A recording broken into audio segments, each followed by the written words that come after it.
Hey everybody, it's Dan Rice and Ian Bowen. There he is.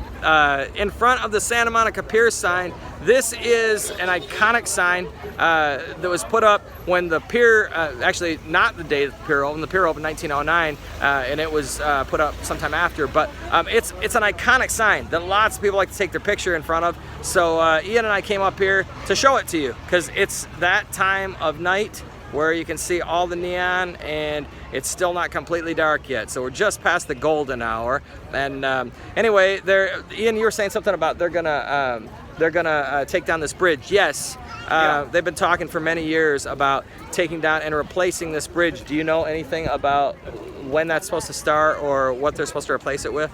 I think they're still doing public meetings, so I don't know a timeline, but the idea is to replace it with something that you can get up easily if you're in a wheelchair, if you're handicapped, something like that, because this is currently pretty steep.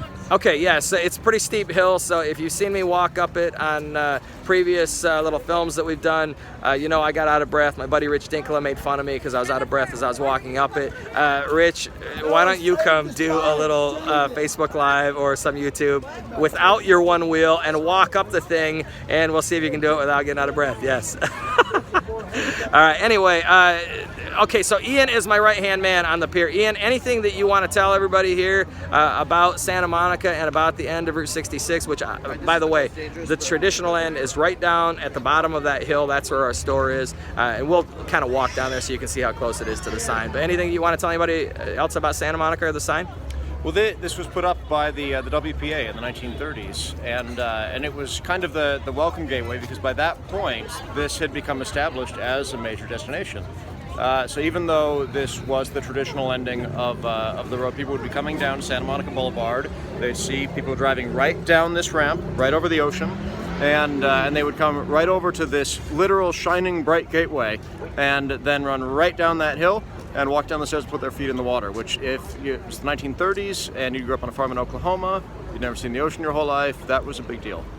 Still is for me. Every time I come here, I'm still, hey, don't go out of frame, man. I'm trying. All right, so it still is for me. There's not a day that I come to the Santa Monica Pier that I don't get somehow invigorated. I mean, it still feels like the first time I ever came here, and it is like, I made a slogan when I first opened, end of the road, beginning of the dream, because literally so many people come out here with big dreams. Mine came true with having this store out here. Let's walk down to the end and show them how close we are to the store. Yeah, that's a good idea. So anyway, it's still like that, and it's just like this atmosphere. It's so festive, and it's just fun. So anyway, we'll walk down here so you can see how close the store is to the top of the bridge. And Rich, if you're watching, I will probably not get winded walking down the hill. I'm gonna do my best not to get winded walking down the hill. But Ian, kind of try to stay right in that frame, brother. Yeah, I'm trying. Okay. It's hard when we're both walking and you're holding a camera there. All right, so you can see over top of my head, there's the back side of the sign. There's no neon on the back of it, doesn't need to be. But literally, you can see now down toward the bottom as well. And there's the carousel building right there. And let's go ahead so I don't run into anybody. These ramps turn back around. These ramps run right down onto Highway 1. So the reason this ramp is so steep is because it has to be tall enough for trucks to come up these ramps off of Highway 1 and into the city of Santa Monica. And so they're talking about doing something that might wind around a little bit, be maybe a little bit further over and go straight into the parking. There's a few different ways they're talking about doing it, but they need to change this so that people can actually walk up and down. Yeah, but isn't that cool? There's Pacific Coast Highway right there, and if you take that, you can go all the way north. You can go up and see my old buddy Ben Franz Knight up running Pike Place Market in Seattle, Washington. I mean, it'll take you all the way north of the United States. By the way, there was something I just learned recently I thought was cool, people weren't aware of, that the northern part of California, the northern boundary of California, do you know that the northern part of California is actually farther north than the southern border of the state of Michigan? Is that crazy? That's crazy. So anyway, this is a big state. It takes about 17 hours to drive from here to the border. Not taking the scenic route. Not taking the scenic route. That's right. That's Which taking we the interstate. always advocate for. Yeah, that's right. We like to get to know people and meet people every place we go. Since I've met this guy over here, this millennial slacker that he is, we've had so much fun just meeting people and going to different places, and just every place you go in America is different. I mean, if you go to the the lobster trappers of Maine, it's a culture of its own. It's fun, man. It's fun to get to these little communities. And the one thing that the interstate robs is the old state highways connect all of the significant towns or cities by their centers. So you still meet the people who kind of typify those towns. You get more of a flavor of the place that you're in if you're on a state highway than if you're on an interstate passing by those places. My buddy John Peasley, who I've talked to on here before on Facebook Live, this one isn't live, but he's in the town of Williams, and when Bobby Troop, who sang the song Get Your Kicks on Route 66, by the way, his daughter lives just up Pacific Coast Highway in Malibu, and she's a dear friend of mine, Cindy Troop.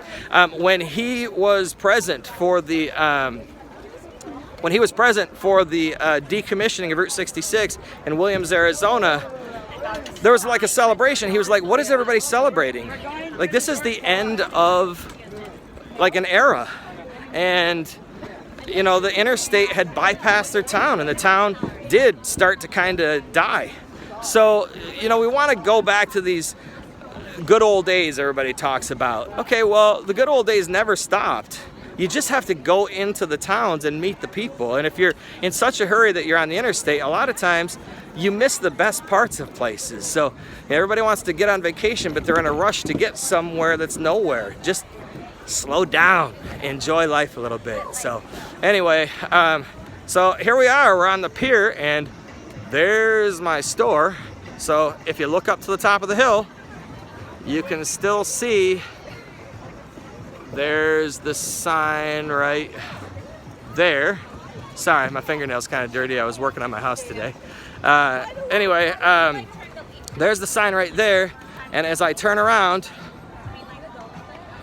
there's the original shop at the final stop, and there's Ian.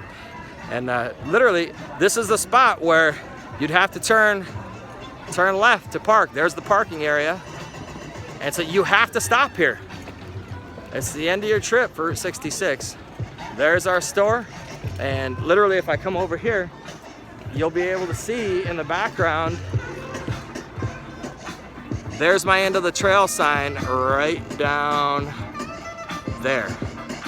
So looks farther away on camera. It's actually not. And we got some groovy jams going on in the store tonight. And anyway, hope you guys have enjoyed this.